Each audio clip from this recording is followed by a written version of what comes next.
Olá pessoal, bem-vindos de volta ao meu canal Lens Book Corner, onde todas as semanas eu partilho com vocês conteúdo literário. Esta semana, o que é que eu vos trago? Trago-vos 5 livros que eu escolhi pela capa. Ora bem, isto é sempre um tópico interessante, eu pelo menos sou muito defensora de que não devemos apenas escolher um livro pela capa, devemos sempre ler as sínteses, devemos sempre ter algum feedback, mas a verdade é que muitas vezes o olhar é meio caminho para nós comprarmos um livro e eu também já caí nessa tentação e às vezes corre bem, outras vezes não tanto, portanto, olhem, vim aqui partilhar com vocês 5 livros, eventualmente tenho mais alguns, mas eu normalmente, lá está, compro livros ou porque já ouvi falar, ou porque estou a ler a sequência, ou porque me foi recomendado, ou então porque me os deram. Portanto, nem sempre é pela capa, mas trago-vos aqui 5 livros que efetivamente eu comprei pela capa, não os conhecia, não fazia a menor ideia do que é que falavam. Muitos deles até eram relativamente conhecidos e eu só depois de os comprar é que tomei esse conhecimento. Por isso, venho aqui partilhar com vocês. Antes de mais, não se esqueçam, subscrever o canal, colocar gosto neste vídeo e partilhar com toda a gente.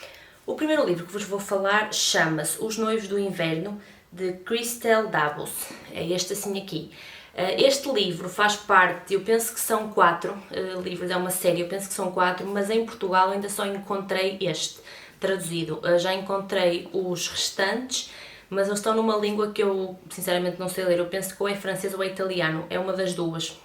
Eu não sei ler, não me adianta comprar nessas línguas, porque não sei ler, não os encontrei em inglês ainda, mas já encontrei este, que foi o primeiro. Esta capa, basicamente, eu nem consigo descrevermos muito bem o que é que está aqui. Isto é como se fosse um castelo, ou vários castelos juntos, em pirâmide invertida, ou seja, isto começa de baixo e vai abrindo assim.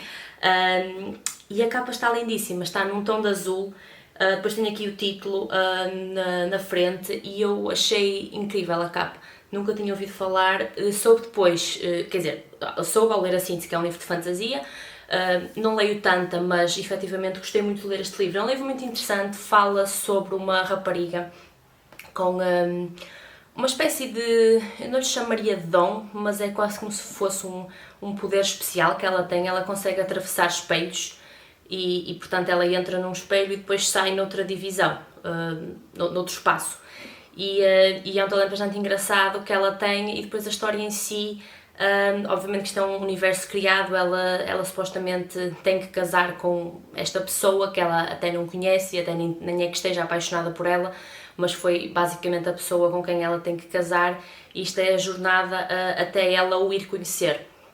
E ela tenta sempre escapar-se por onde pode, sempre que a conversa gravita à volta do noivo, ela apanhando um espelho foge por entre um espelho. Inclusive a família sabe que ela faz isso, portanto tentam sempre não falar com ela com espelhos perto, mas é um livro muito engraçado. Não vou dizer que é dos melhores livros que li, mas gostei muito e estou bastante ansiosa que haja tradução do resto para poder ler. Portanto, o primeiro, Os Noivos de Inverno, de Christelle Davos. Depois, outro livro que eu também comprei pela capa é este aqui, O Deus das Moscas, de William Golding. Este assim aqui. Este livro, lá está, é um dos casos em que eu não o conhecia de todo, nunca tinha ouvido falar. Literalmente o que está aqui na capa é uma mosca enorme, aqui como vocês veem, e eu achei imensa piada. É uma capa muito simples, é só literalmente a mosca, mas eu achei muita graça e depois achei piada ao título também. Eu nunca tinha ouvido falar deste livro, vim a saber que é considerado um dos grandes clássicos da literatura também.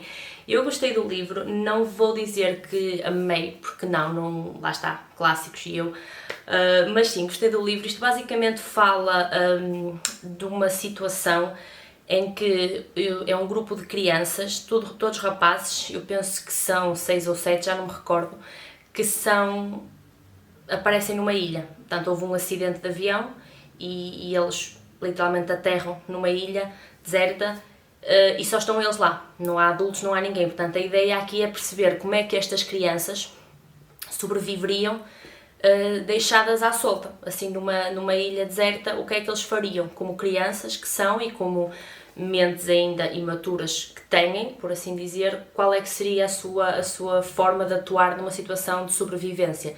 E vemos de tudo, efetivamente. Temos alguns mais responsáveis, temos outros completamente animalescos. Eu acho que o livro está engraçado. Eu não sei, não foi uma leitura que eu me envolvesse assim muito. Eu gostei do livro, acho que o conceito está engraçado, porque efetivamente é uma situação que dificilmente aconteceria, pronto, crianças serem assim largadas numa ilha deserta, mas lá está, eu acho que a ideia aqui por detrás é que basicamente a maioria das crianças iam ter os seus instintos infantis e portanto iam levar aquilo tudo para a brincadeira, e tudo era uma brincadeira.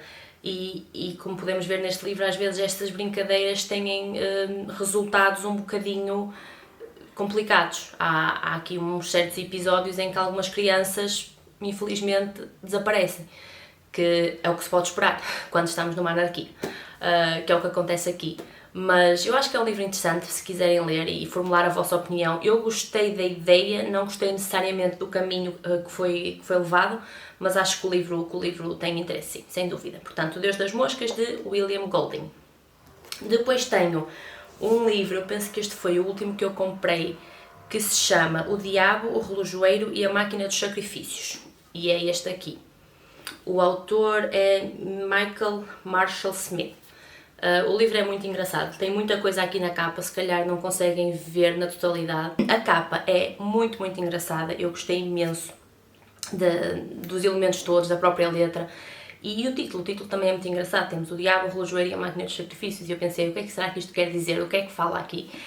Isto basicamente falamos de um senhor que era relojoeiro e que uma certa vez foi uma personagem, por assim dizer, à sua loja pedir-lhe para ele fazer uma máquina específica. Essa máquina tinha que ser capaz de converter toda a maldade do universo em energia. E seria como se fosse uma máquina de sacrifícios, por assim dizer. Portanto, este relojoeiro não percebeu qual era o pedido e certamente a primeira coisa que disse foi não. Claro que a tal personagem tratava-se nada mais nada menos que o diabo e, portanto, tinha sempre formas de obter o que queria e o relojoeiro fez então a tal máquina. Passados uns anos, a máquina começou a dar problemas e a história é muito engraçada. Basicamente, o diabo queria a resolução dos problemas, mas o homem neste momento queria a destruição da máquina. E entretanto a sua neta também foi arrastada para a situação, o que deixou o homem numa situação um bocadinho mais periclitante. É um livro muito giro, o final está engraçado, o livro em si é muito engraçado, é uma leitura muito rápida, é uma leitura fácil e acessível a todos e eu acho que é um livro muito engraçado. E a capa, lá está, foi o que me convenceu e valeu a pena, porque é um livro muito giro. Portanto, O Diabo, o Relojoeiro e a Máquina dos Sacrifícios, de Michael Marshall Smith. Temos agora este livro aqui que se chama A Casa em Paris, de Elizabeth Bowen. Este livro assim aqui. A capa é bastante diferente dos outros, é uma capa assim... Esta capa eu comprei porque literalmente deu-me assim um ar de França, quase. Obviamente A Casa em Paris, ainda bem que me deu uma imagem de França, certo? Mas sim, é um livro muito engraçado. A capa dá assim uma ideia quase que de romance e tem um bocadinho desses elementos, é um livro muito giro. Isto começa basicamente com uma casa onde uma criança, que é a Henrietta, vai passar só o dia. Ela está de passagem, ela vai ter com uma senhora, mas naquela casa alguém vai tomar conta dela durante o dia, só até fazer as horas para ela ir para onde tem que ir. E ela aí conhece um menino esse que está à espera da sua mãe. O livro basicamente passa-se a explicar quem é a mãe do menino e porque é que ele está à espera dela, porque ele nunca a conheceu, ele nunca viveu com ela e ele está à espera que ela o venha buscar. E o livro basicamente é quase que depois como se fosse em flashback, a explicar quem é aquela mãe, qual é a relação daquela mãe com as pessoas que estão a tomar conta do menino naquela casa. E é um livro bastante giro também. É uma leitura bonita, é uma leitura engraçada, não é necessariamente o meu tipo de leitura favorito, mas acho que está um livro muito interessante.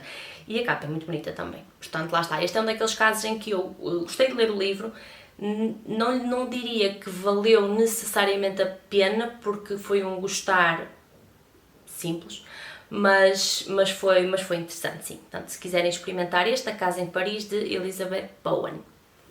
Por fim, o quinto livro que eu vos trago aqui é um livro que se chama 10 minutos e 38 segundos neste mundo estranho, e é de Elif Shafak. É este aqui. É um livro que faz lembrar literalmente o oceano, é todo azul e tem umas plantas, tudo em azul, com os títulos aqui em fita branca. Este livro, eu não tinha ouvido falar nele, eu pouco antes de o comprar ouvi o nome dele, ou li, se não estou em erro, o nome dele no Instagram. Alguém, já não me recordo quem, partilhou a leitura, mas eu nem sequer cheguei a ver a review nem nada, eu pura e simplesmente comprei o livro, vi-o à venda e achei que a capa era espetacular e achei o título também bastante interessante. Depois li a síntese e também achei que a história ia ser engraçada, e efetivamente é. Nós falamos aqui, basicamente, este livro começa com uma jovem que está praticamente a morrer e nesse processo faz também um flashback sobre a vida dela. Esta jovem, e este livro chama-se 10 minutos e 38 segundos neste mundo estranho, porque acompanhamos os últimos 10 minutos e 38 segundos de vida desta jovem enquanto ela está deitada no chão, praticamente moribunda, a sua vida a terminar, ela a ver a vida a terminar, ela a ver a vida a sair-lhe do corpo, por assim dizer, e ao mesmo tempo, em cada minuto, digamos assim, há um flashback para a vida inicial desta jovem e como é que ela foi ter ao momento em que se encontra naquele momento, portanto, à morte dela, por assim dizer. É um livro que procura falar sobre a degradação do ser humano, sobre certas decisões que muitas vezes levam a essa degradação, como é que as nossas escolhas influenciam o nosso futuro e como é que muitas das vezes, quando chegamos a esses futuros, olhamos para trás e pensamos: se eu tivesse escolhido de outra forma, se calhar não estava aqui, se calhar estava a ter uma vida melhor, se calhar estava noutra posição.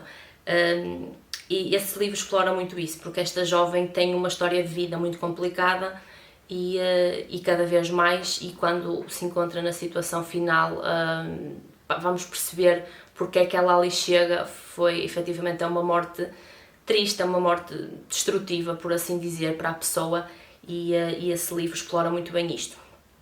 O livro fala de questões sérias, não é um livro muito complicado de ler, nem com linguagem complexa de todo, lê-se muito bem, mas é um livro que se deve pensar, ao mesmo tempo que estamos a ler, devemos estar a pensar nas questões inerentes, portanto não é só ler por ler. Eu penso que convém sempre, em certos livros em particular, tentar perceber a mensagem que o autor nos está a querer transmitir com ele.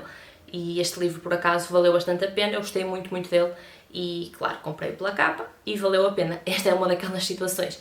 Portanto, se quiserem ler, temos 10 minutos e 38 segundos neste mundo estranho, de Elif Shafak. Acho que é assim que se diz, não tenho bem a certeza. E pronto, chegámos ao fim. Foram estes os 5 livros que eu vos quis trazer. Se tiver depois mais, eu faço uma segunda parte deste vídeo, mais à frente. Digam nos comentários se querem que eu faça uma segunda parte, ou outros vídeos que às vezes possam querer que eu faça, ter ideias. Não se esqueçam de subscrever o canal, de colocar gosto neste vídeo e de partilhar com toda a gente. Espero que tenham gostado e até à próxima. Tchau!